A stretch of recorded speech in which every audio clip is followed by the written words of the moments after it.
Are you looking for a compact and cheap and reliable autofocus 50mm f1.4? You're at the right place.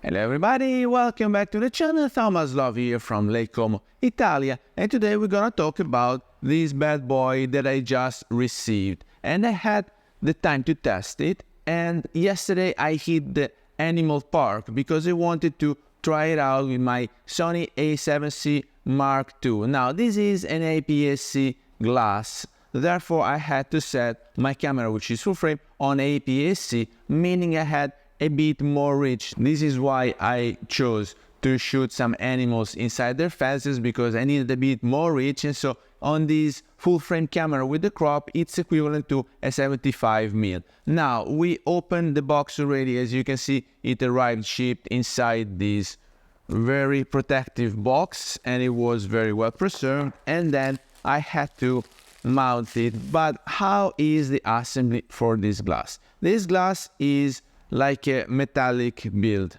I don't know if you, oh, right now you can see it. It has a metallic build for the body, and it comes with this lens cap, which is quite basic, all right.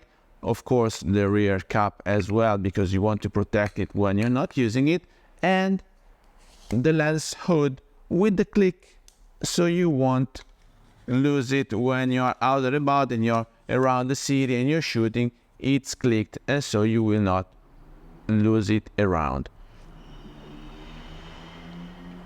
This ring here is just for aesthetic purposes, while the manual ring, it's quite smooth. It has the nice, and it has just the right resistance. Now, if you're using a Sony camera, of course, you will not use the manual focus that much, but just in case you're doing it, it is an infinite turning. As you can see, I cannot show you the inner aperture of the blades because it doesn't have an aperture ring, so I will have to mount it on the camera to show you the aperture of the blades, but this is fine. So this is a very good lens. It's compact enough.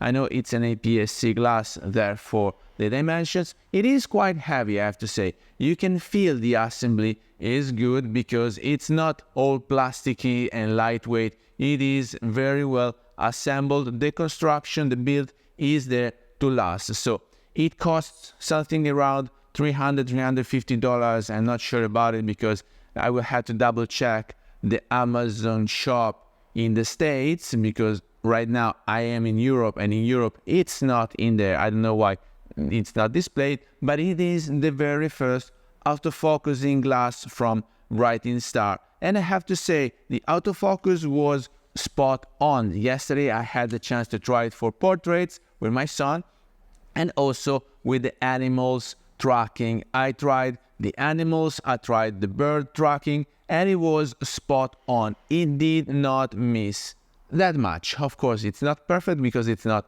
a Sony glass. As you know, all the most recent cameras from Sony outperform only with the native glasses. So in case you want to use it for videos, it would be a very good compromise. It's a good choice. For photos, no sweat. It is the value, the bucks for the money that you're getting out from this glass. It's a superior value. I don't know what alternatives you have among the Sony offer, because f1.4, it is quite fast, and it is darn sharp in the center, also wide open. So this is one exceptional thing that they did, that even wide open, you shoot wide open, and it is very sharp. Now, since my camera was full frame, this helped me a lot because I could try it with wide open, even shutting with a mechanical shutter. Otherwise, in full frame, it gathers so much light that you will have to switch to the electronic shutter. So I had the chance to test it with a mechanical shutter, wide open, shooting at the animals because it is a bit of a tail, 75mm, and I was so pleased by the end results. But I will let the end results talk by themselves, and I'm showing right now a few shots that I've taken with this glass, and let me know down here in the comments what were you expecting and if you are willing to give it a try. So, alright, I opened this one with Luminar Neo, which I'm using for post-production for my Sony. If you want to try it, there's a link down here below, and use the code ONELENS for an additional discount. But we start with this picture, so we start with the horizon alignment. Probably it's already good, right?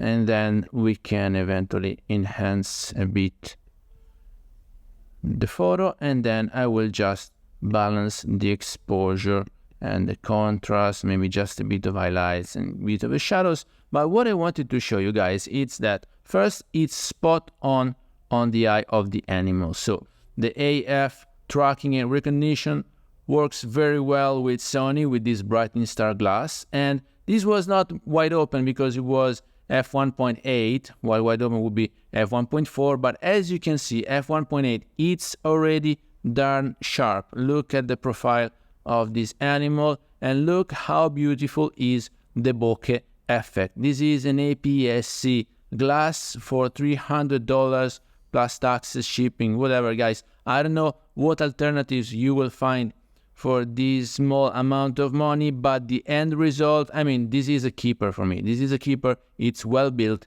and it gives you very pleasant images.